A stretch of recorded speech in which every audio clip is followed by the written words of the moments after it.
Si votre animal va dehors, même s'il est toujours en laisse, même s'il va seulement dans votre cour, vous devez savoir comment retirer une tique. Et la première étape pour apprendre à retirer une tique, c'est de savoir la reconnaître. Une tique, c'est un acarien. Donc, elle a 4 paires de pattes, comme les araignées. Il y en existe plusieurs espèces, comme vous le voyez ici. Et remarquez à quel point c'est petit, ces bébites-là. Mais vous devez savoir que ça peut être encore plus petit que ça selon son stade de développement. Quand elle sort de l'œuf, on l'appelle la larve. Elle a 3 paires de pattes. Mais vous allez avoir de la misère à les compter parce que regardez à quel point c'est minuscule une larve de tique comparativement à un bout de doigt. Heureusement, à ce stade-là, elle n'est pas dangereuse parce qu'elle est propre. Elle n'a pas encore bu le sang d'un animal, donc elle n'a pas encore pu attraper une maladie. Le hic avec les tiques, c'est pas tellement qu'elle s'accroche sur nous ou sur notre animal pour se nourrir de sang, parce que de toute façon, au bout de son repas, elle va finir par nous laisser tranquilles et retourner dans la nature. Le problème commence ici, au stade de nymphe, et se perpétue au stade adulte, parce que pour passer de larve à nymphe et de nymphe à adulte, à chaque fois, elle a dû se nourrir du sang d'un animal et donc s'être potentiellement, mais pas nécessairement, contaminée avec des agents infectieux qui peuvent nous rendre ou rendre notre animal malade. C'est pour ça qu'il faut la retirer le plus vite possible.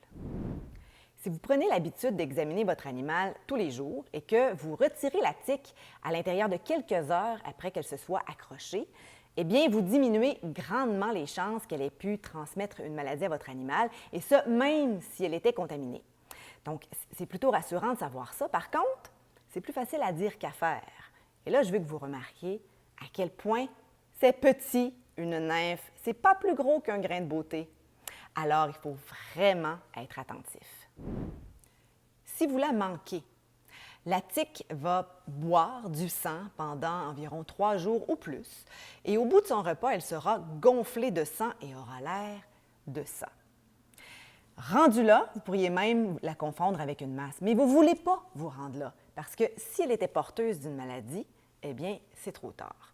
Donc, vous voulez l'enlever avant, mais comment faire? Vous allez avoir besoin de pinces fines, comme celle-ci. Pas comme celle-là. Et idéalement, portez des gants. Alors, avant de commencer, il y a 2 choses à savoir quand on veut retirer une tique. La première, c'est que vous devez faire attention de ne pas écraser l'abdomen de la tique et vous devez vérifier de bien retirer la tête et les pièces buccales qui souvent se retrouvent enfouies dans la peau.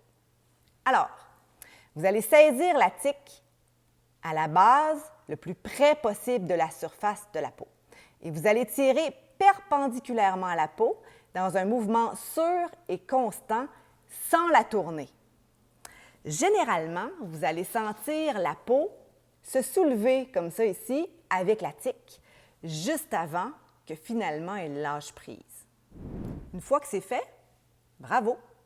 Assurez-vous que la tique est entièrement retirée en visualisant la tête et les pièces buccales. Conservez-la dans un contenant de type pot de pilule. Nettoyez bien la peau à l'endroit où est-ce que vous avez retiré la tique ainsi que vos mains avec du savon. Et sachez que vous pouvez faire analyser la tique pour savoir si elle était porteuse d'une maladie. Toutes les informations nécessaires pour ça sont disponibles sur le site www.tiquequebec.com. Voilà. C'est bien beau tout ça, mais je vous entends me dire que même en examinant votre animal à tous les jours, c'est pas facile de trouver des tiques dans un pelage dense, surtout si vous avez un chien de grande race avec le pelage foncé. Et je vais vous répondre, vous avez raison. Alors, c'est pour ça que mieux vaut miser autant que possible sur la prévention. Et de nos jours, il existe des produits qui permettent de faciliter grandement la lutte contre les tiques. Alors, n'hésitez pas à en parler avec votre vétérinaire.